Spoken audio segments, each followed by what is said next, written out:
అందరికీ నమస్కారం. Jamie Prem's YouTube ఛానల్కి స్వాగతం.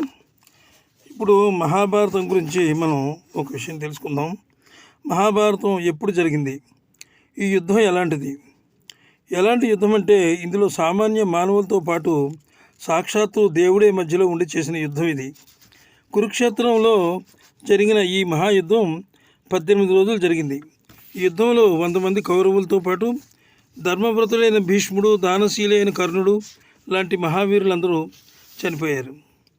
కుట్రలు కుతంత్రాలకు మారుపేరు అయినటువంటి శకుని కూడా చనిపోయాడు, ప్రాణాలు కోల్పోయాడు. వీరే కాకుండా ధర్మానికి అధర్మానికి జరిగిన ఈ యుద్ధంలో 45 లక్షల మంది సామాన్యులు పాల్గొన్నారు. ఈ మహాభారత యుద్ధం ఎప్పుడు జరిగిందంటే క్రీస్తు పూర్వం 3137 సంవత్సరాలు, అంటే 3137 సంవత్సరంలో ఈ మహాభారత యుద్ధం జరిగిందని చెప్పబడింది. పంచపాండవుల్లో ఒకడైన అర్జునుడు ఈ యుద్ధానికి బయలుదేరే ముందు శ్రీకృష్ణ పరమాత్మను అడిగాడట.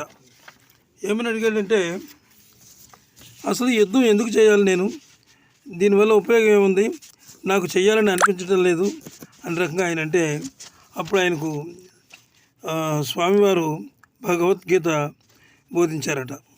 అంటే ఆ భగవద్గీత బోధించినటువంటి అంశాలను ఆయన గుర్తులో పెట్టుకుని, అంటే నిమిత్త మాత్రుడు నాయన, నువ్వు అంతా చేసేది నేను, చేయించేది నేను అని చెప్పి శ్రీకృష్ణ పరమాత్మ అనడంతో అప్పుడు ఆయన ఏం చేశాడంటే, ఇంకా అంతకుముందున్న ఆలోచనలన్నీ పట్టపంచలైపోయాయి అన్నమాట అర్జునుడికి. సరే, వెంటనే ఆయన కార్యోన్ముఖుడు అయ్యాడు, యుద్ధరంగంలో దిగాడు అనమాట.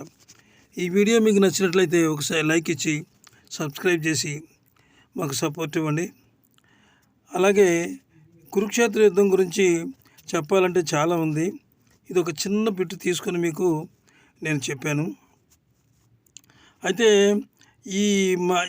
ఈ మహాభారత యుద్ధంలో అర్జునుడికి చెప్పినటువంటి ఈ విషయాలన్నింటినీ మనం ఈనాడు భగవద్గీతగా మనం చెప్పుకుంటున్నాం అన్నమాట. అంటే ఆ రోజు ఆయనకి బోధించిందే ఈరోజు భగవద్గీత. ఆ భగవద్గీతను మనం ఎంతో పుణ్యప్రదంగా మనం పఠిస్తున్నాం అన్నమాట. అలాగే ఈ యుద్ధం అనేది అసలు రాకుండా ఉండడానికి ఎంతో ప్రయత్నం చేస్తే దుర్యోధనుడి యొక్క మూర్ఖపు చర్య వలన ఈ యుద్ధం తప్పనిసరి అయింది. ఆ దుర్యోధనుడు ఎంతమంది ఎన్ని విధాలుగా చెప్పినా సరే అతను వినలేదంటే ఇక్కడ ఇంకొకటి ఉంది. అతని పుట్టుకలోనే కురువంశం నాశనం అవుతుందని చెప్పి అప్పుడు పండితులు చెప్పారు. ఈ మీ వంశానికి నాశనం చేసేవాడు దుర్యోధనుడే అంటే కేవలం అతను ఒక మాట వల్లే ఈ కురువంశం నాశనం అయిపోయింది. అంచేత ఆ రోజు పండితులు అన్న మాటని ధృతరాష్ట్రుడు పెడచెవిన పెట్టడం వల్ల ఈ యుద్ధం అనివార్యమైంది. అంచేత ఇది ఈనాడు మనం చెప్పుకుంటున్నాము. అందరికీ సెలవు. నమస్తే.